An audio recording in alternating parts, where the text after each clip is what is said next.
This is episode number 104, featuring the amazing artist, Jim McVicker.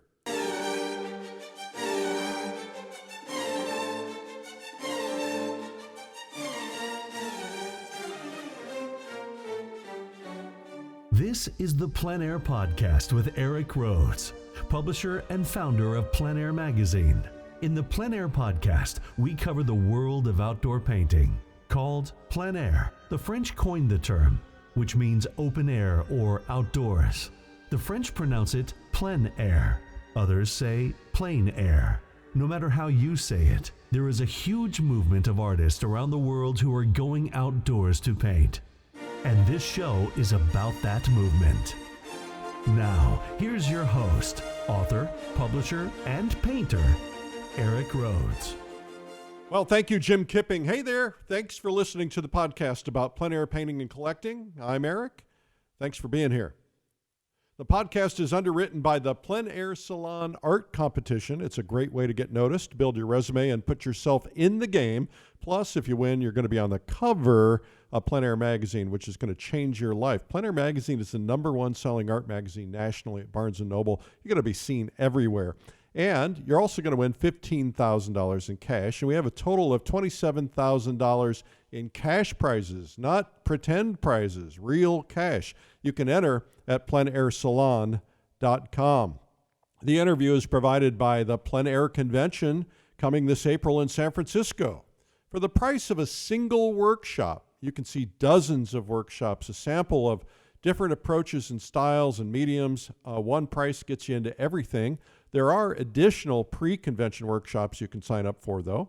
And we've got 80 top instructors to teach on 4 stages, and then we're going to all go painting together every day in and around the Bay Area. We're going to go up to wine country. You're going to paint the Golden Gate Bridge. We've got some other amazing places. And you can come to the pre-convention workshop with Joe Zabukovich, who is the #1 watercolor painter in the world. It's taken us 8 years to get him here, and he never comes to America very often. He hardly ever does workshops, and they're impossible to get into. There's waiting lists for years. If you want to go, this is your chance. You can sign up at pleinairconvention.com. All right? Thank you. We also have, by the way, Joe McGurl, also an amazing pre-convention workshop. I should have mentioned that. Also, coming up after the interview, I'll be answering some art marketing questions, so make sure you hang after the interview. But let's first get to the interview with Jim McVicker. Jim McVicker, welcome to the PleinAir podcast. Thank you very much, Eric. Man, I am so excited about this time to talk to you today. It's been a while since you and I have caught up. And yes. And I think everybody's going to be very interested in learning about you and about your fantastic career.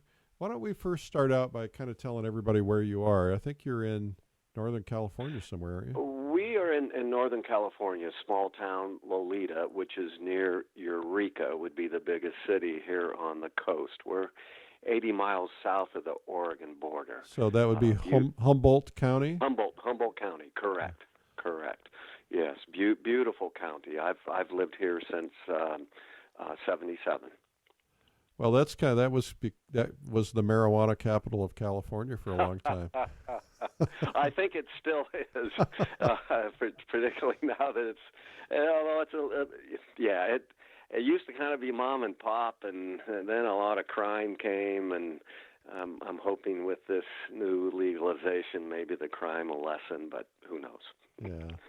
So why don't we kind of talk about this journey as an artist, because you've had some fascinating stories along the way. If I remember some from various times we've encountered each other, but help us understand, first off, just for the people who might not yet know or haven't looked at your website, which is jimmcvickerpaints.com. So help people understand a little bit about who you are as an artist, what you do, how you differentiate yourself.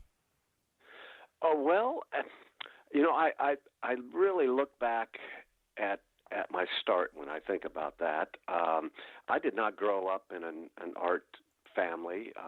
I never even stepped into a museum until I was probably 20, 21 years old, and that's when I first started painting. in high school, I did get involved in ceramic classes and liked that a lot. My parents actually bought me a wheel, which I used to throw pottery. And I hung with a lot of artists. They were my favorite people for numerous reasons. But I liked the creative mind a lot, and just found them very interesting. And at 21, a girlfriend gave me a set of acrylic paints, and I was looking at her art history book and started doing copies, and I was hooked immediately. I mean, the copies were just okay, but it was enough.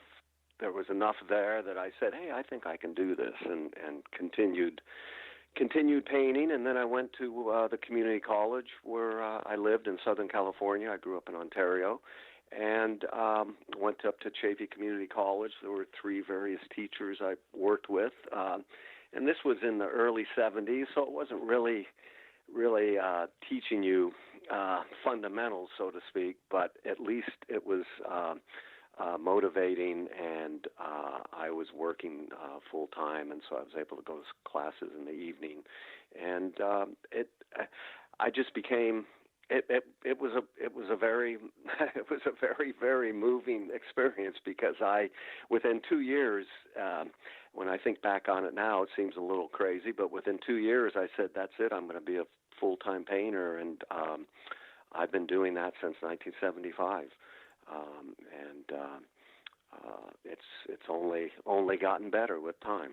So you would then be considered one of the earlier, how could I say this without offending anybody?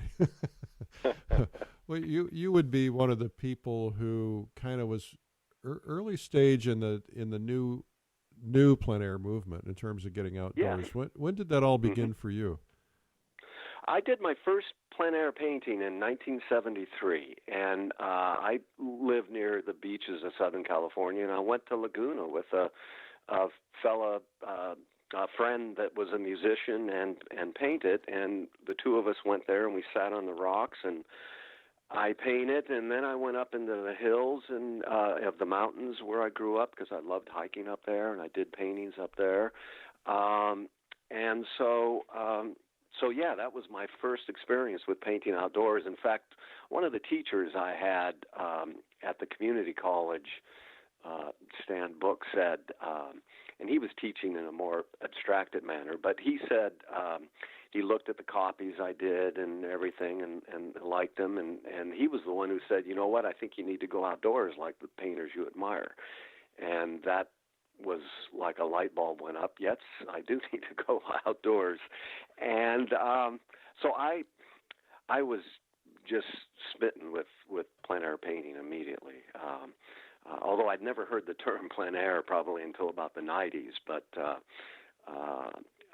it was just a great experience. And I left Southern California and moved to Santa Cruz.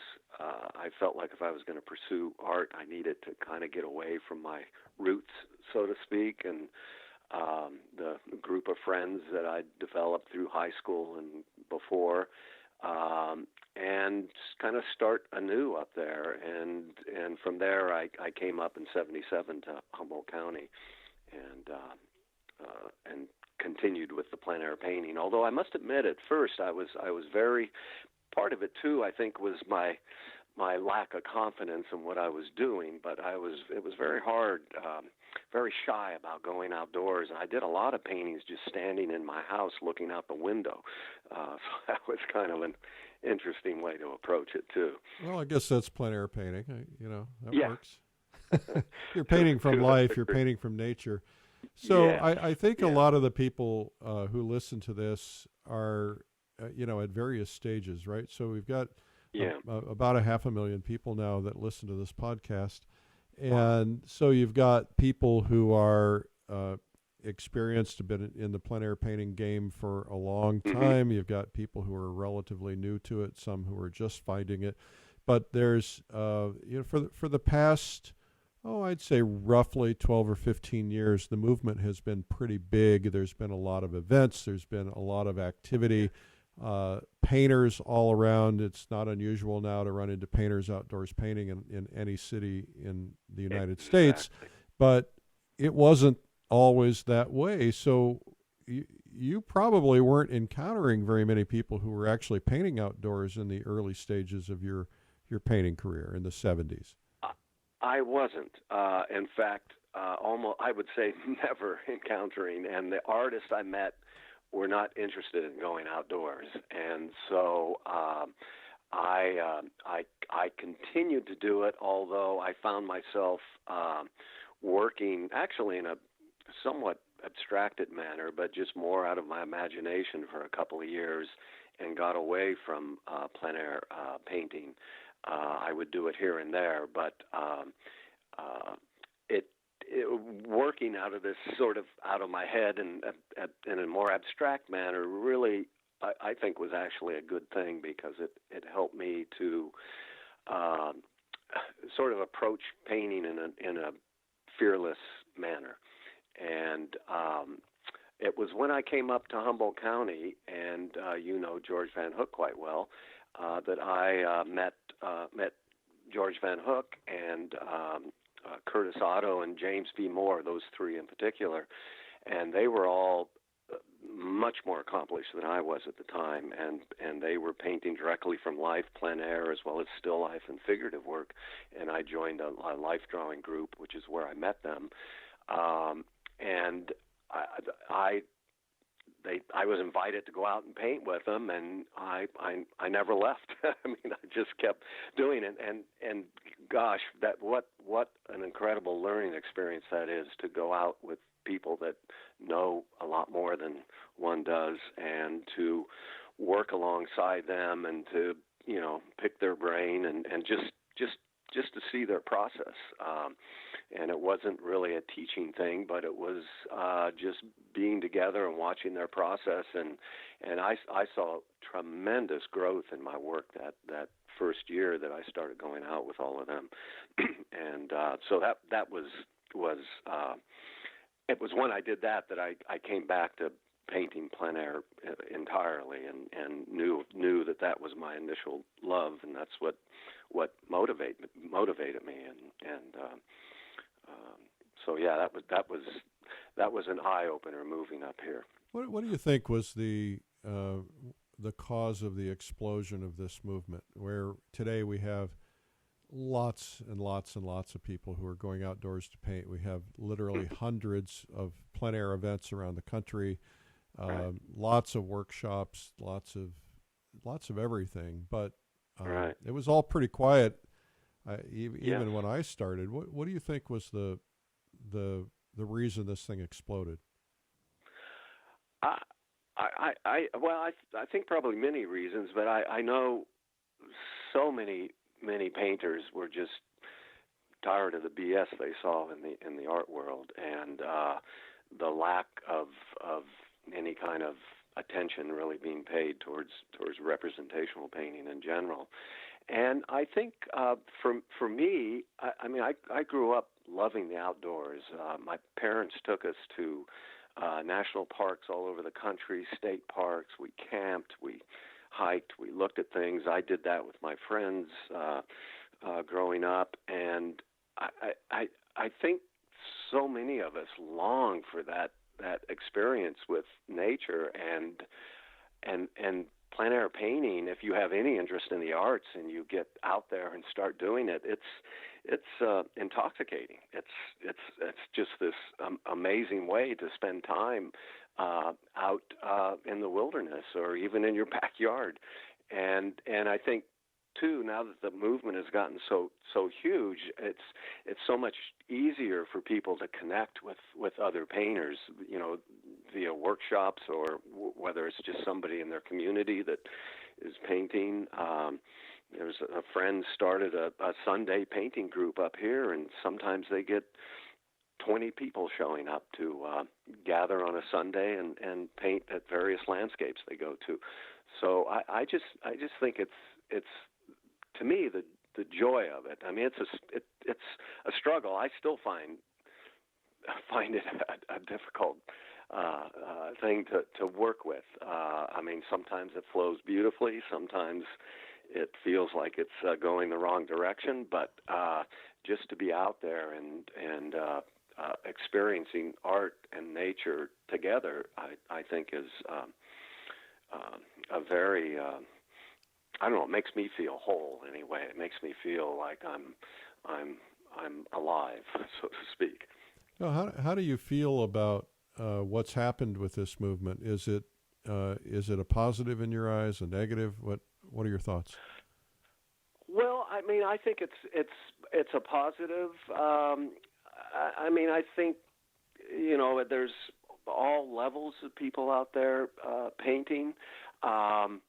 I mean, I have not experienced this. I think maybe some artists have. I don't know. I've been very fortunate the last, for a number of years, but particularly these last several years, that my work has been selling well, and I've been,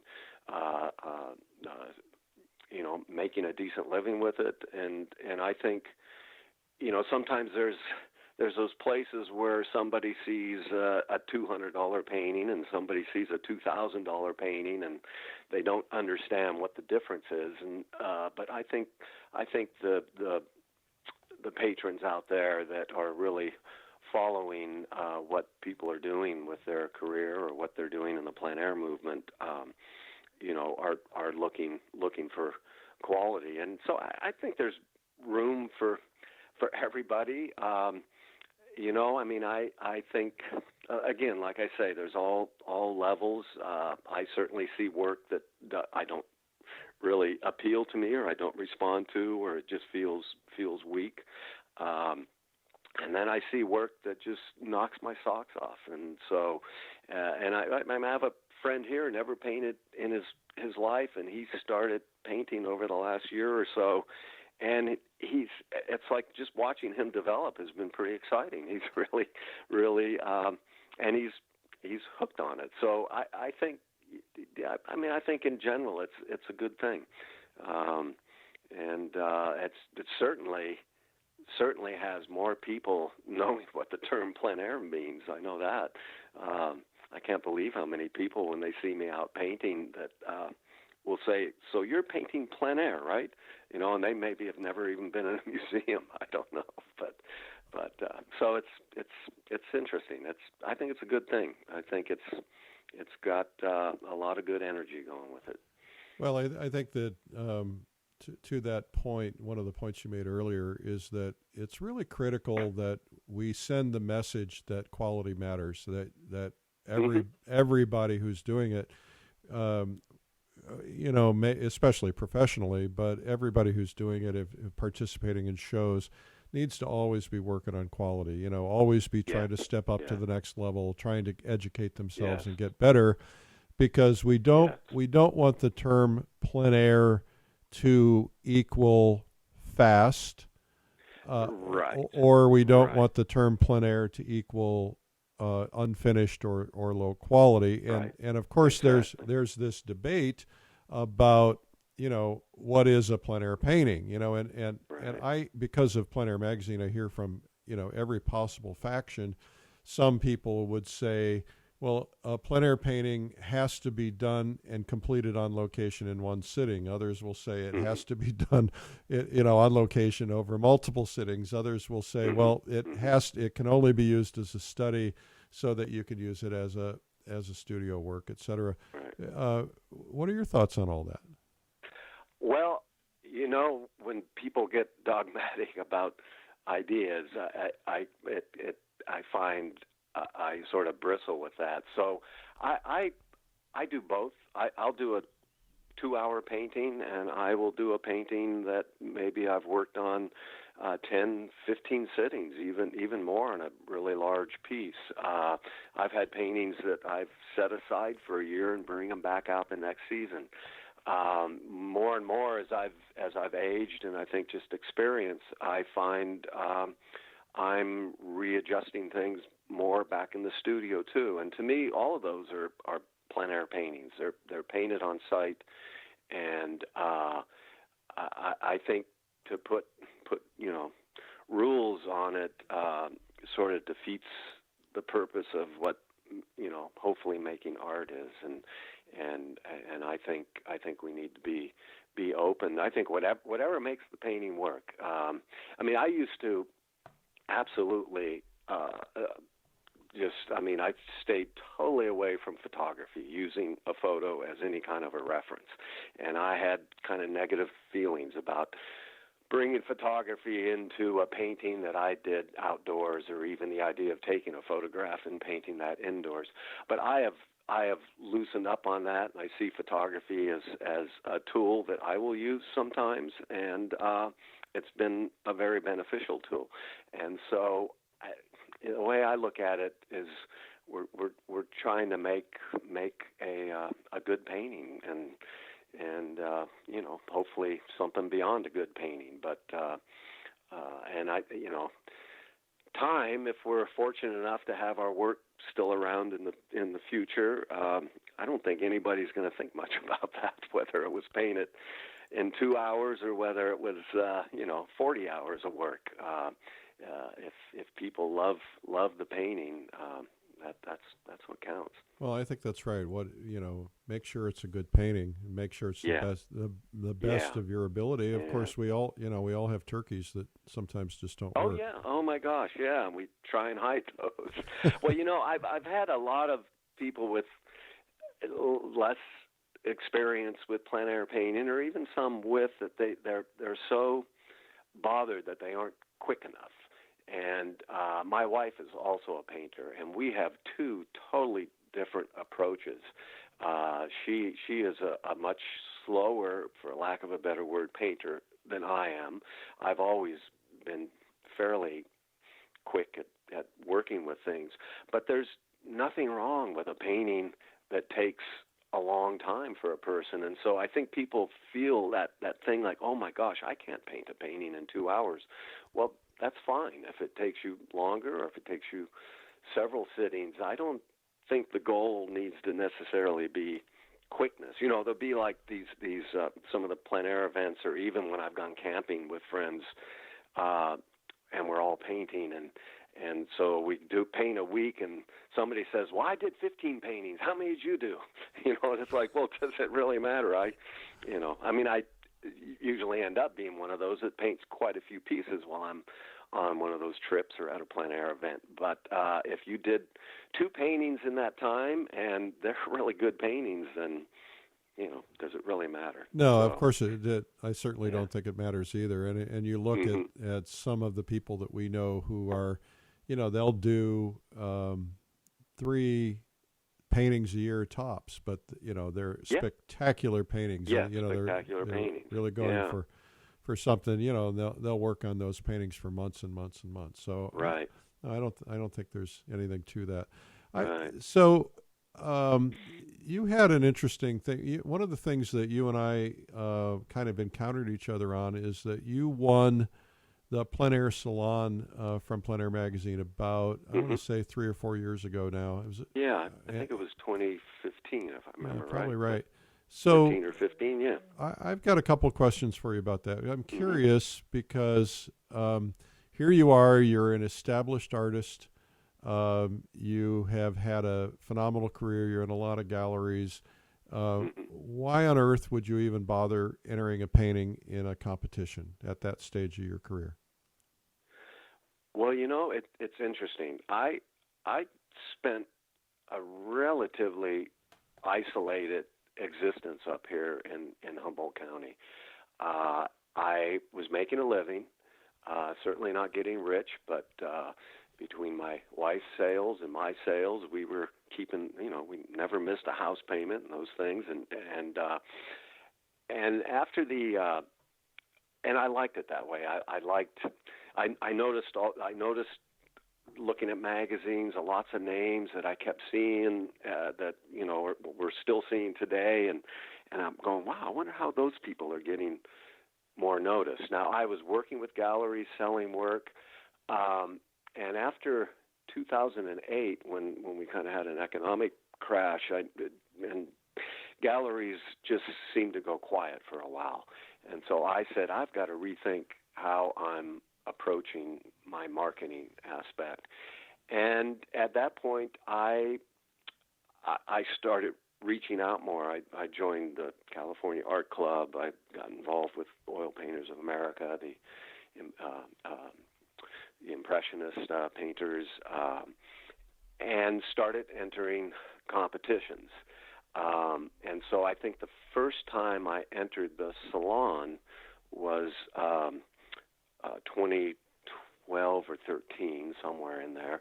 And I religiously entered it every 2 months, and I would generally pick at least 5 pieces to enter, and most of the time I didn't get a piece accepted, but each of those years I did, and I did win some awards, and I just felt like I was ready to throw my hat in the ring, so to speak, where before I kind of liked the solitude, I liked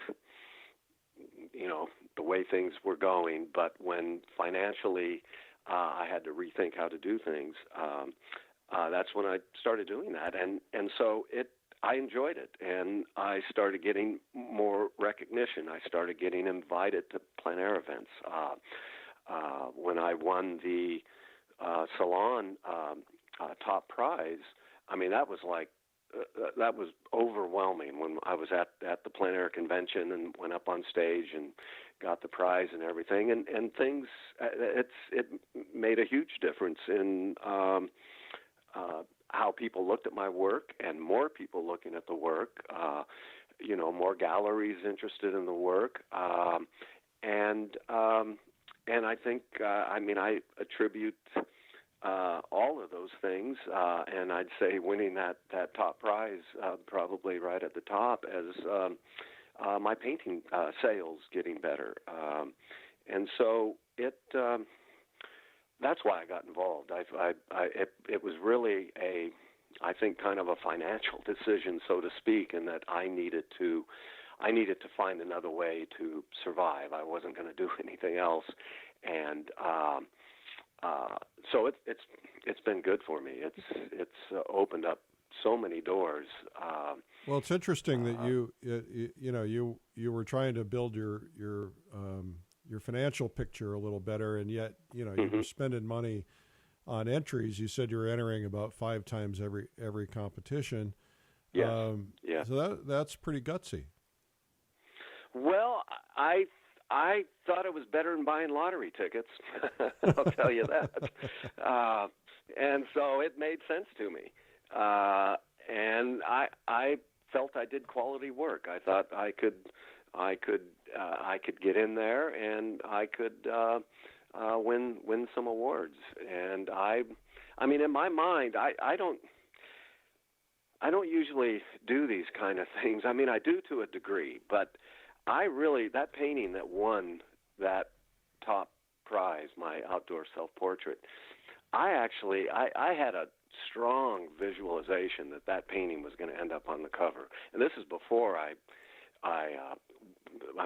won the award, and I think I entered it to 3 or 4 different judges before it was Joseph McVicker that picked it as a finalist, or I think it won like best outdoor figure. And but yeah, I felt certain about that. It was just a weird thing that sometimes these things hit our brain, and I think we need to pay attention to them. But I just felt it was going to work, and it was going to happen, and lo and behold, it did.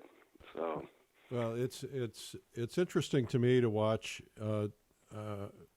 We obviously were pretty intimate with that whole thing, and watch. We've had people who Shelby Keefe, for instance, was. Nobody had ever heard of Shelby outside of Milwaukee, Wisconsin, where she was kind of known there, and she became kind of a national phenomenon after that, after getting noticed, after winning the prize.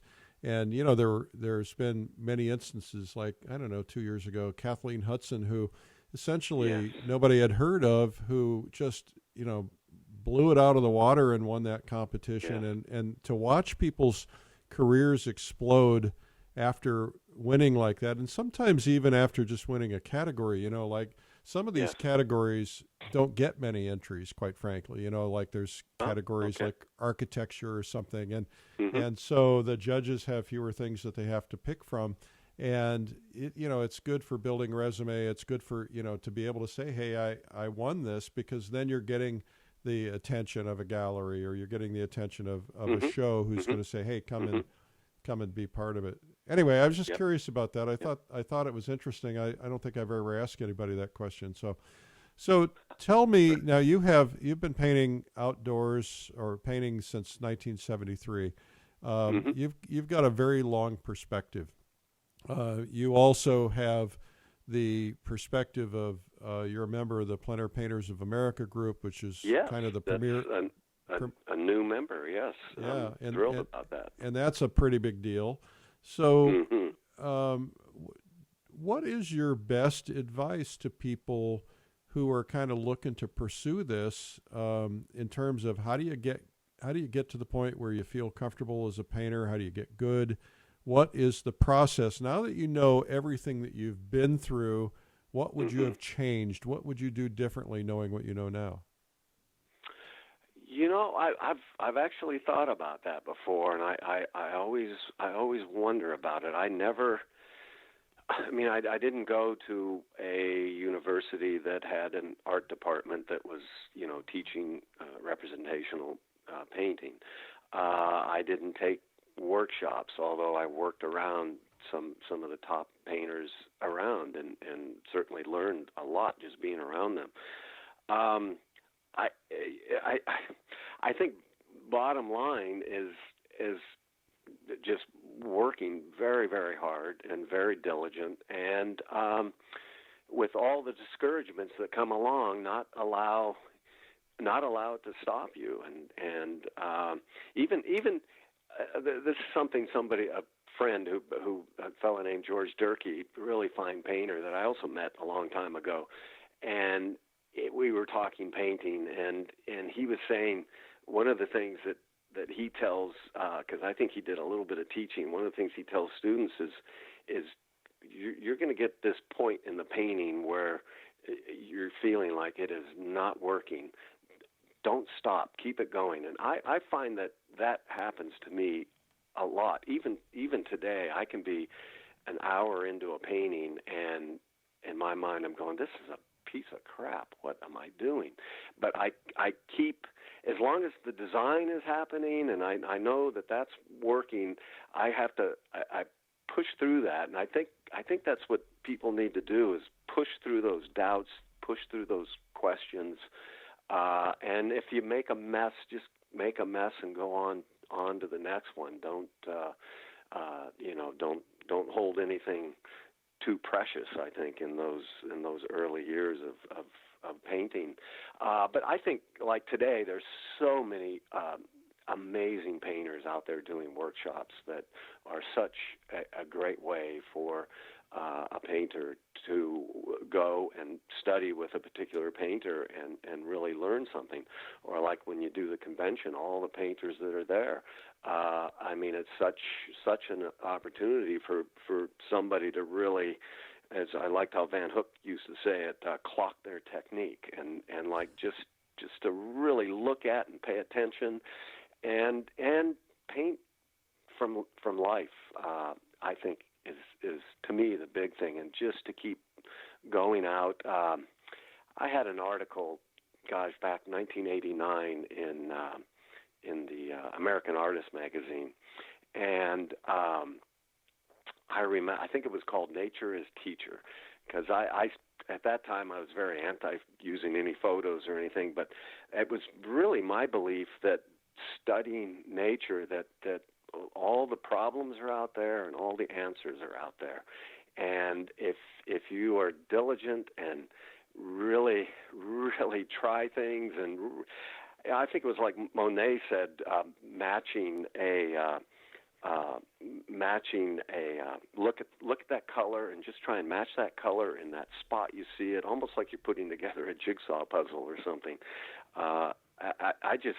I think working from life and working plein air is such an amazing teacher, and even as difficult as much of a struggle and frustration it can be at times, there's just so much information there to garner, well, whatever the word is. But I still to this day I'm learning things all the time when I'm out painting, and I think it's good to try different things too, to not just spend not so much to get into like, well, this is my shtick, I paint waves or whatever, but to look at all different kinds of landscapes, and as well as when here we get a lot of weather. I do a lot of still life painting and portrait painting, not as much as I used to with portrait painting, but still do a lot of still life painting. And again, it's working from life and really looking at how colors work, how values work, and all your edges, all those things that you do to try and make a good painting. But again, there's just so many amazing artists doing workshops now. That's the other thing. Go ahead. No, you go ahead. Well, that's the other thing. I am blown away at times how many really fine painters there are out there now, and I wasn't seeing that back in the 70s and even into the 80s, and it's like I think that part of this whole movement, and not just plein air but realism, has just we really have, I think, a renaissance going of amazing work. So it's great to be part of that. I think to that point, there are probably more good painters alive today than there ever have been in history. The plein air movement is the largest, according to Jean Stern, the art historian at the Irvine Museum, the largest movement. Yep. Largest movement in the history of painting. When you think about, first off, how many painters there are gathering across the world, especially the United States, not as big across the world, but how many painters are gathering together, painting together, having events together. And now, I mean, to think about, a podcast like this with 500,000 people, Plein Air magazine, the largest selling art magazine in America, there's something about this movement that is really resonating with people. It is. So it's an amazing time to be alive. And, my goal is to make sure that we make sure generationally that we can keep this moving forward, because, you think about some of the young folks that are painting today. I remember some people like, I won't mention names, but some guys that I met 15 years ago when I did my first Publishers Invitational, and they were just kids then, and now the level of quality that they're painting is every bit as good as some of these people that have been painting for decades. And it's true. So if we can get more people involved at all levels, more younger people, so that we keep this going for many, many, many more years, decades, or whatever, I think it could really blossom into some really incredible things. Oh, I think so too. Yes, and I see it with the young people. Some of the plein air events I've participated in, these 30-somethings and even younger that are just kicking butt out there. It's great to see. It really is. Do you have thoughts on any of the plein air events? I don't like to do a lot of them. I think at most I've done about 3 a year. I turned 67 this year, and I always kind of say it's sort of a younger person's game. Although I love the ones I've done. I've done Laguna now for I think 6 or 7 years, and I just love that event. And Laguna is dear to my heart because it's where I painted my first plein air painting, and it's run so beautiful, and they get so many great painters. And I played sports as a kid, so I like the competitive aspect of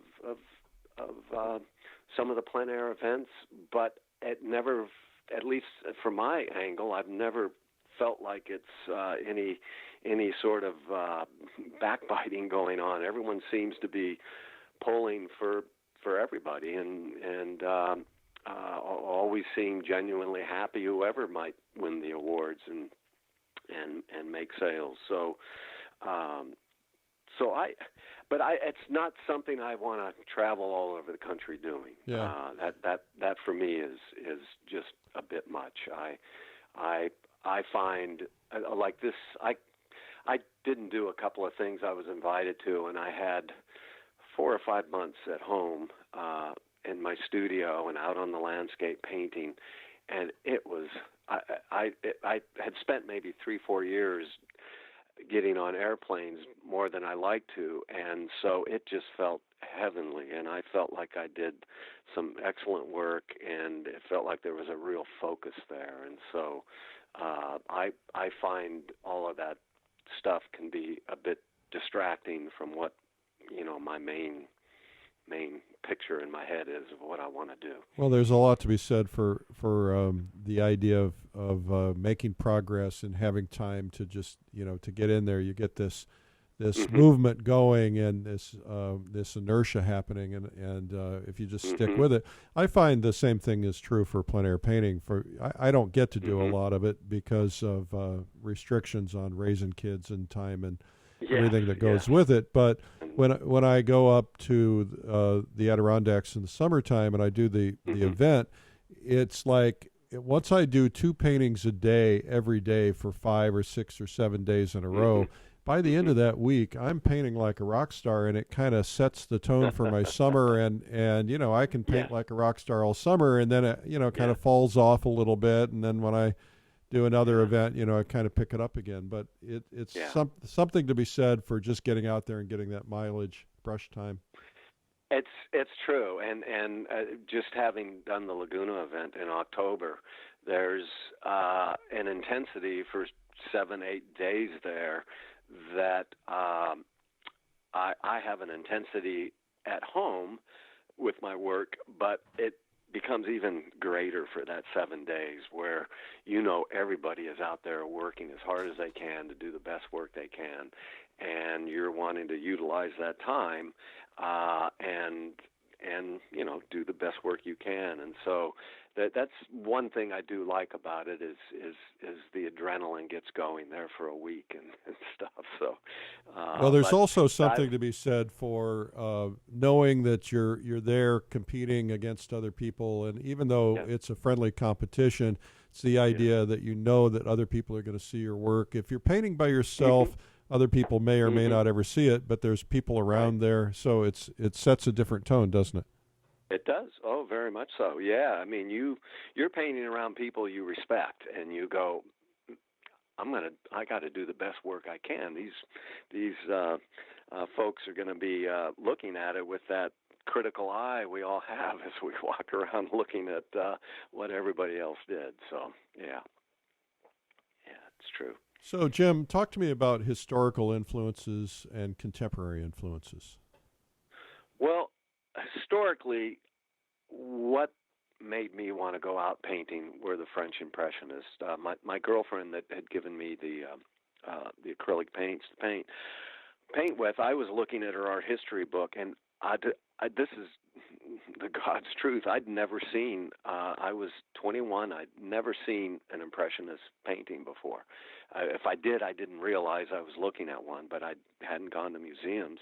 And I saw that work, and I felt something run through my body and my head that I hadn't experienced with anything else in life up to that point. And so Monet and Pissarro in particular in Sicily, and they're still painters that I admire greatly. From them, I went on and I started looking at old masterwork. I started looking at like the California Impressionist and the East Coast Impressionist and Impressionist painters from all over the world, the Russians and so forth, and so, but it was those artists that moved me and were a huge influence, and still to this day, I would probably rather look at a Pissarro or Monet than just about, if I could only look at one painting, that might be who I would pick to go and look at their work. Contemporary painters, there's just so many that I really admire. I think back, Van Hook and Jim Moore and Otto. These were three painters that were a huge influence on me in the mid to late 70s, and I still admire all their work, even though although Otto has passed on. He was quite a bit older than me, but I have their work in our house, and then the artist and my wife. I met her in '84, and Terry comes.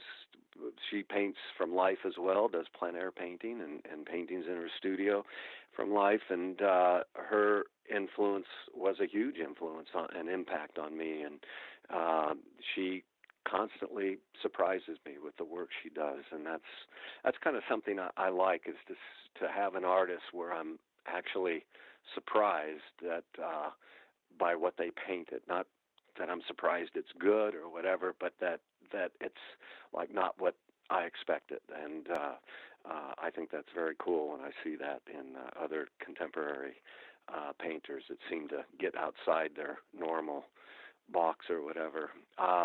But yeah, I mean, gosh, all the painters in the plein air painters organization. I love all those folks and their work, and I've admired it for years. I'm really happy to start to get to know Matt better, and Tom Hughes. I met him at one of the paint outs, and Tom is down near the Oakland area, and I had never seen his work before, and the guy is phenomenal.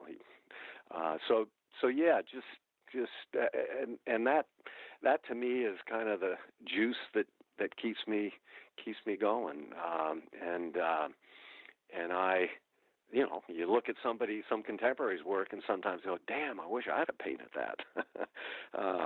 But it's just great to see all these people that are painting in a representational manner from life, and they all have their own take on it. It's just great to see. And so what was it like in the early 1970s from a painter's perspective? Because everything was all about abstract and postmodernism and so on.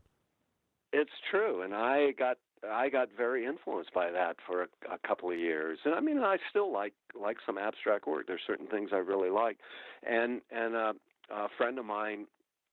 The first painter I met in 1975, his work, it's figurative, but it leans really towards very, very expressionistic and leaning towards abstract.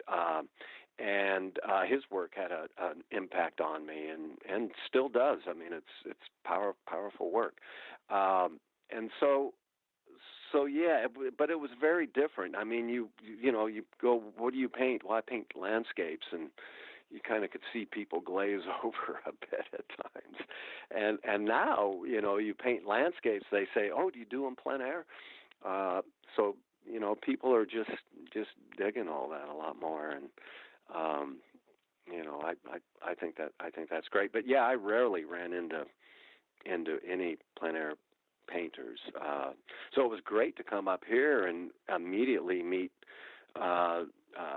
three artists that were painting full time and painting plein air works, as well as there was probably another 4 or 5 or so up here that were doing it as well. And so that was an eye opener. That let me know I was in the right spot. And we're very lucky up here because we have such a diversity of landscape, and most of it is relatively easy to get to. When I've been in the LA area and visiting a couple painters I know, say, oh my God, how do you deal with these freeways if you want to go out and paint up in the hills or something? So I feel pretty fortunate to be in this, even though it's isolated. It's a wealth of creative people and beautiful landscape. So I know this is probably kind of a trite question, but if you had a chance to sit down with Monet or Pissarro, what questions would you still ask that you haven't figured out? I'd say, can I go out painting with you? and probably just observe how they go about it, because I know it's different than how I go about it. I'm trying to think what I would ask. I kind of always been a little bit stubborn in that sense. I will admit that I kind of like to see things and try and figure it out without having somebody tell me how to do it. And so I don't know if I would ask them, or just probably say, hey, I'd love to go out painting with you guys.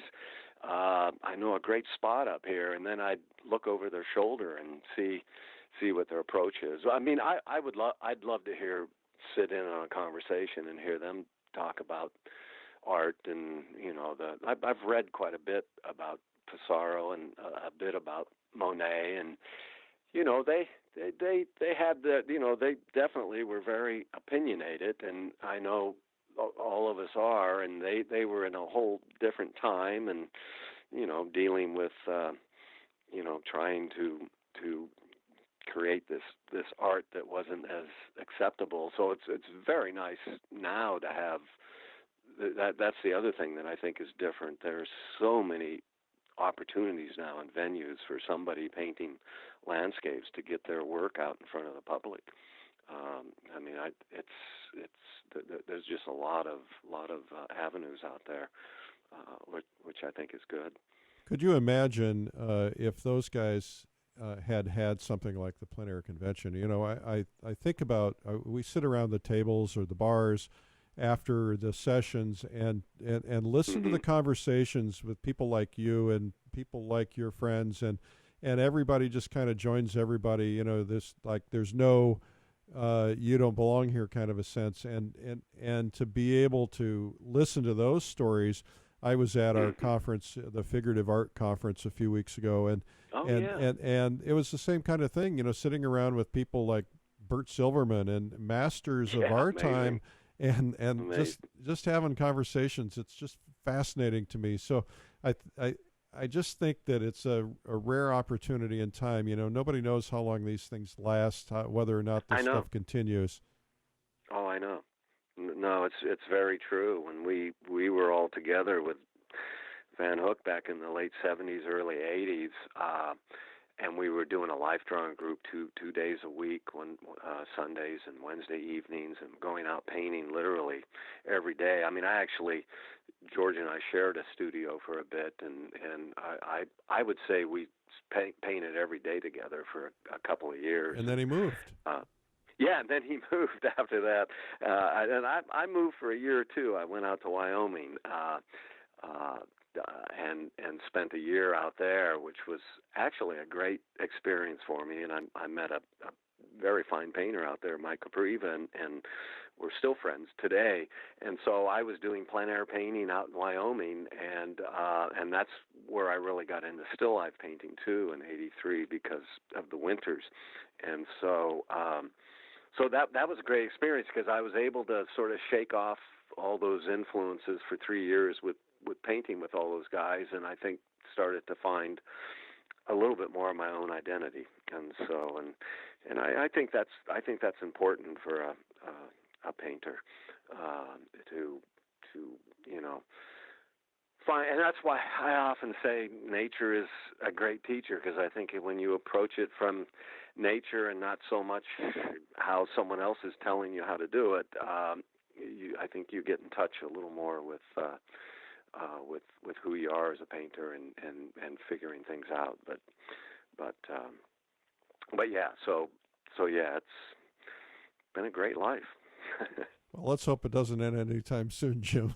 I'm hoping not. I'm hoping not. Well, it's certainly been a pleasure to have you on the Plein Air podcast, and you're one of my favorite painters, and I just absolutely love your work.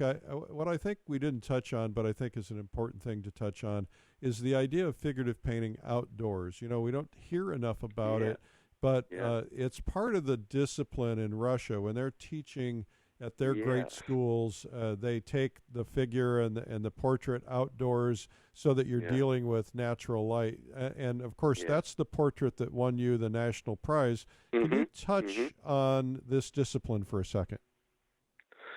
Well, it becomes a lot more complex to me than painting it in the studio, because in the studio you can create some consistent lighting, and outdoors I was dealing with sunlight in that painting and the changing light, so I basically gave myself a 3-hour time period. And I actually took a 6-foot mirror and I tied it to a tree and stood with that mirror and my easel and the apple tree behind me, and it was difficult.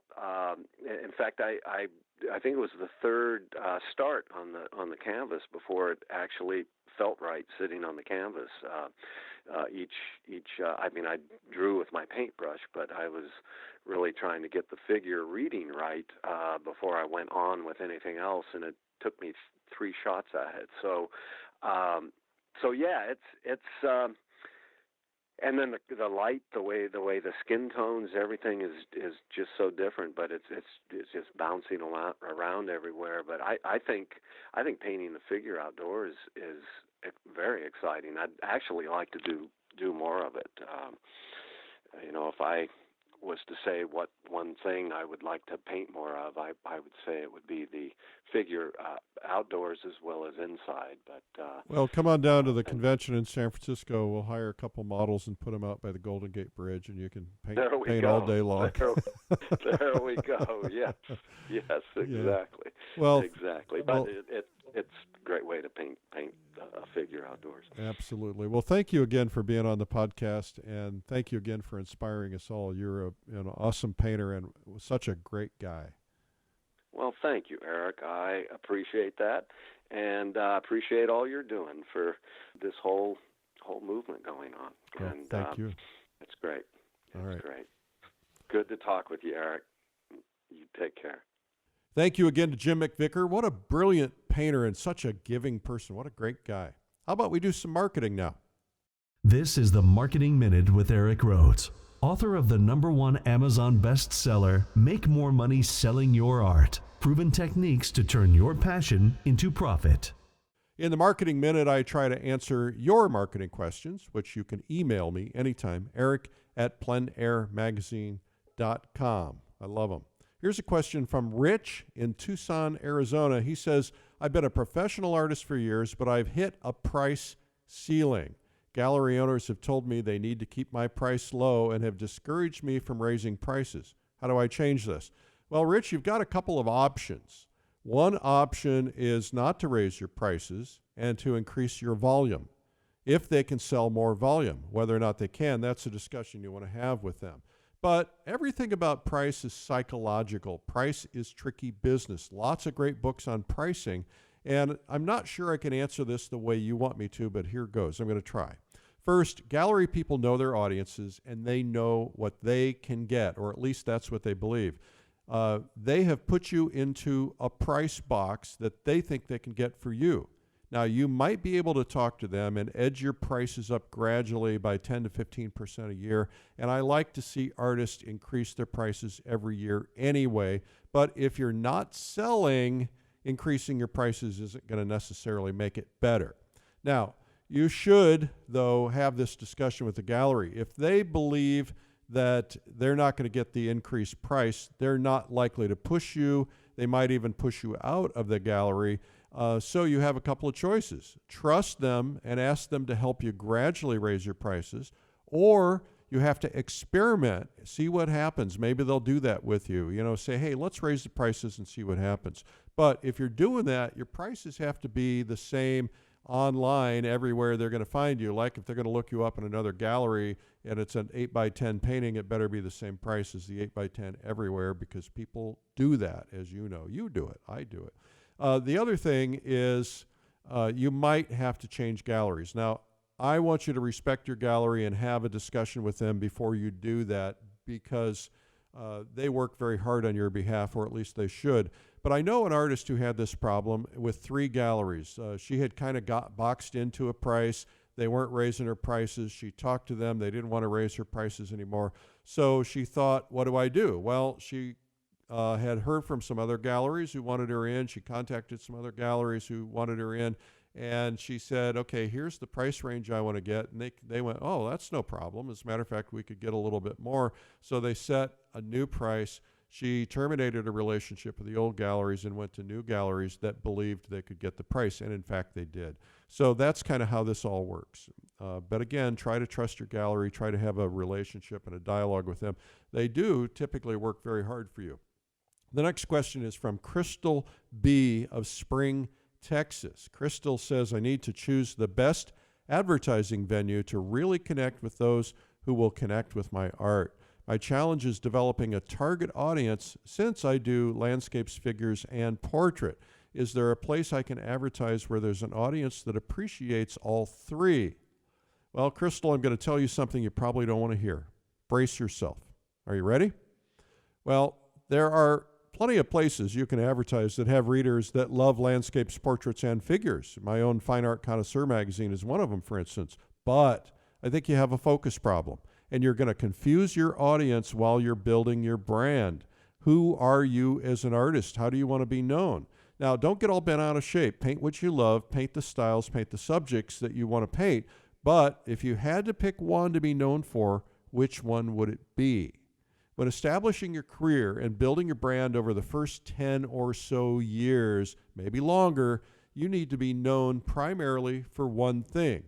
Now, there are people like Richard Schmid, for instance, who can pull it off because he's been around for 60 years. He's known as a brilliant artist, and he does still life, he does portraits, he does figures, he does landscapes, he does it all. But when he built his career, I'm guessing, I've not talked to him about this, but I'm guessing he kind of focused in one particular area, became known and collectible. People found out how brilliant he was and started collecting his other work. Now, there's also artists like David Leffel. David Leffel is known as a portrait and figure artist primarily. He also does landscapes, but it's rare to see him. So you should consider standing for something. You know, he's big. You want to be big, right? So ask yourself, what's the story people will say about you? Crystal B is a what? A landscape artist, a figure and portrait artist. I think figure and portrait kind of go hand in hand, so that's one category. If you want to go the route of offering lots of variety, you can do that, but it may slow your progress because you don't want to confuse your audience. Now, if you can show different kinds of work in a gallery, because the gallery's there to be able to explain it. They could say, you know, Crystal is a brilliant landscape artist. She's known as a landscape artist, but little do most people know she also does these portraits and figures, and we happen to have a couple of them. They're pretty rare, but you should get one of those. But when you're advertising, try to keep your primary focus in one particular area while you're building your brand, because that's really critical. Now, I'm sure there are people who are exceptions to that, but I think as a marketing person, that is probably the right way to go. Anyway, I hope these have been helpful for you. This podcast is brought to you by the PleinAir Salon art competition from PleinAir magazine. You can win $15,000 and the cover, which is really grand. Enter as many paintings as you like, fresh or not, we don't care, at pleinairsalon.com. And there's lots of categories, including studio paintings, architecture, outdoor. I think there's 18 or 20 categories. The interview is underwritten by the PleinAir Convention coming to San Francisco this April. And it's the one we're calling Homecoming. It's the one all the artists want to go to, pleinairconvention.com. And by the way, I do this thing on Sunday morning called Sunday Coffee. It's just kind of a blog where I talk about stuff and things, sometimes about art, sometimes about just stuff and things. You can find it at the website coffeewitheric.com. Well, you know, this is always fun. I want to do it again next week. But in the meantime, I will see you. My name is Eric Rhodes, and I'm the publisher and the founder of PleinAir magazine. Remember, it's a big world out there. Go paint it. We'll see you. Bye-bye. This has been the PleinAir Podcast with PleinAir Magazine's Eric Rhodes. You can help spread the word about plein air painting by sharing this podcast with your friends. And you can leave a review or subscribe on iTunes so it comes to you every week. And you can even reach Eric by email, eric@pleinairmagazine.com. Be sure to pick up our free ebook, 240 plein air painting tips by some of America's top painters. It's free at pleinairtips.com. Tune in next week for more great interviews. Thanks for listening.